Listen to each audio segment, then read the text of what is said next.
This week on WDD's HotSpot, Jono Williams, a plastics engineer and graphic designer, designed and built the Skysphere, a treehouse turned smartphone-controlled woman cave.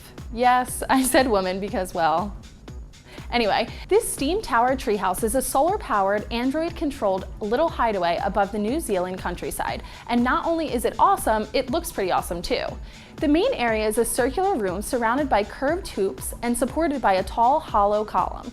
You can access the top tower space by climbing up a ladder in the central column, which is accessed via a motorized door with fingerprint entry at the bottom.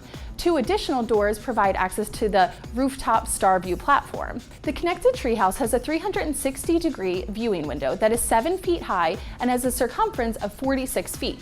It boasts adjustable colored LED lighting and is powered by the strips of solar panels installed. So what's inside? A refrigerated beer dispenser built into the couch. That's awesome. Wi-Fi, a Miracast projector, and a wireless sound system, all that can be controlled by your smartphone app or via voice commands. Want one? It'll run you about $50,000 for material, and it took Williams about 3,000 hours total. We've got to hand it to Google yet again. Free Wi-Fi will soon be available across Sri Lanka by March 2016, thanks to an agreement the country's government has signed with Google last Tuesday. The service will be provided with the help of Google Loon, a technology that provides internet to large or remote areas using high-altitude balloons or floating telecom towers. Because cell phone signals generally propagate on a line-of-sight basis, there can be gaps in mountainous or sparsely populated areas where coverage doesn't make economic sense. The balloons will navigate the stratosphere over Sri Lanka and are equipped with LTE standard transceivers, which can connect to cell phone networks and fill in network gaps. Soon, service providers will enter into agreements with the floating cell towers, which will be shared, leading to better service and reducing transmission costs. Excitingly, Sri Lanka is on its way to becoming the very first country in the world to have network connectivity over the entire country. Within a matter of months, every person and every device on the island, even in its most remote villages, will be covered by 3G internet. Samsung is stepping up their game and is on board for ditching the cords. Their new computer monitor utilizes the Qi wireless charging standard for mobile devices. The SE370 has a circular charging station at the base of the monitor that is fully compatible with phones such as the Galaxy S6 or Nexus 6 to be tossed on and powered up. The monitor also features Samsung's PLS panel technology, which gives you as wide of viewing angles as IPS screens with higher brightness and cheaper energy costs. No launch date or prices have been announced yet, but thus far, this is the first computer monitor to integrate wireless charging.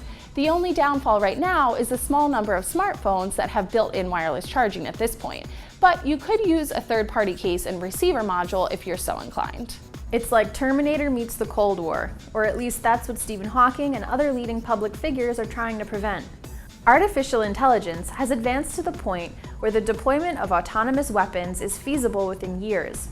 Now, many researchers are warning that an AI arms race could be disastrous for humanity and are urging the UN to consider banning them. An open letter published by the Future of Life Institute warns that weapons that automatically select and engage targets without human intervention could fuel war, terrorism, and global instability. It also notes that although autonomous weapons reduce human casualties on the battlefield, this itself could lower the threshold for going to war. Also, unlike nuclear weapons, the letter points out that autonomous systems require no costly or hard-to-obtain raw materials, so they will become cheap for military powers to mass produce. Therefore, it would only be a matter of time before they emerge in the black market or fall into the hands of terrorists. Do you agree?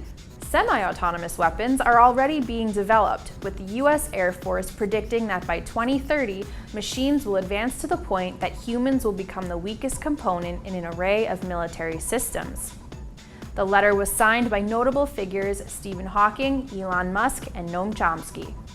That's all for this week's video. Be sure to check in on Facebook and Twitter and catch past episodes on wirelessdesignmag.com. For the WDD channel, I'm Sarah Goncalves. Thanks for watching. Just like having a combo. Just like we're hanging out. Baby.